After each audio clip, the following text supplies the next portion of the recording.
If you have a story that involves dialogue, you're going to want to record this first.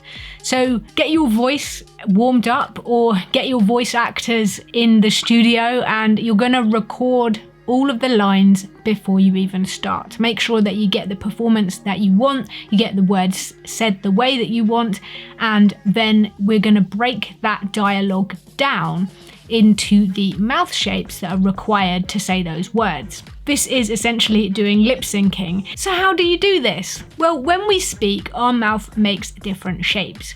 And this can be broken down into a set of shapes that are pretty consistent overall dialogue. The best way to learn mouth shapes is actually, again, to observe. So you could stand in front of a mirror, you could talk to yourself, watch how your mouth is moving, really enunciate your words. So how is my mouth moving? And then look at the different shapes that your mouth is making and draw them down. You can make your mouths out of anything, depending what your character's made of. You could sculpt them out of clay, you could cut them out of paper, you could draw them onto sticker paper so you can peel them off and stick them on your character. Anything goes, whichever is the best option for you. When you have got your mouth shapes all made and you have your dialogue recorded, you want to test this out before you animate. One of the easiest ways to plan out your dialogue and to make sure that your mouth shapes work is to photograph each mouth shape. So you've just sculpted them, don't even put them on your character yet, just have them flat and with your phone or your camera mounted aerial view above them, just take a still image in the same position for each picture. You just take a picture of each mouth shape.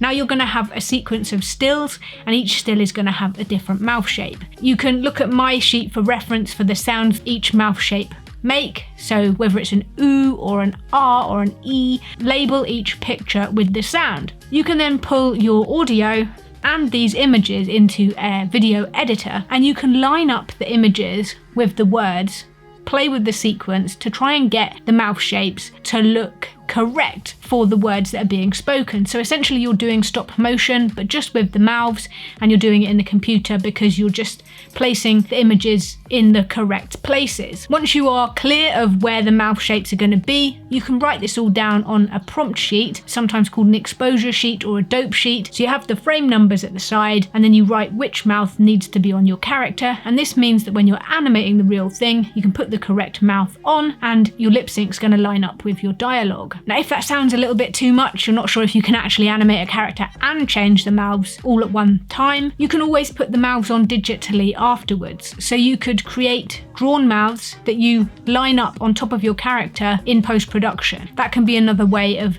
getting around lip sync. Further to this, if you are a bit more professional and you have Dragon Frame, you can actually use audio tools within the Dragon Frame software to set up your lip sync in there. So if you go into the audio window, you can use their generic mouth set or you can import your own, and then you can plan out all your dialogue, and when you open a new scene you can bring that all up in the exposure sheet in the software. So it's super easy. I've made a whole class on how to do that in Skillshare. It's about 45 minutes long, so if that's something that you're interested in learning more about, then you can go and check that out over there.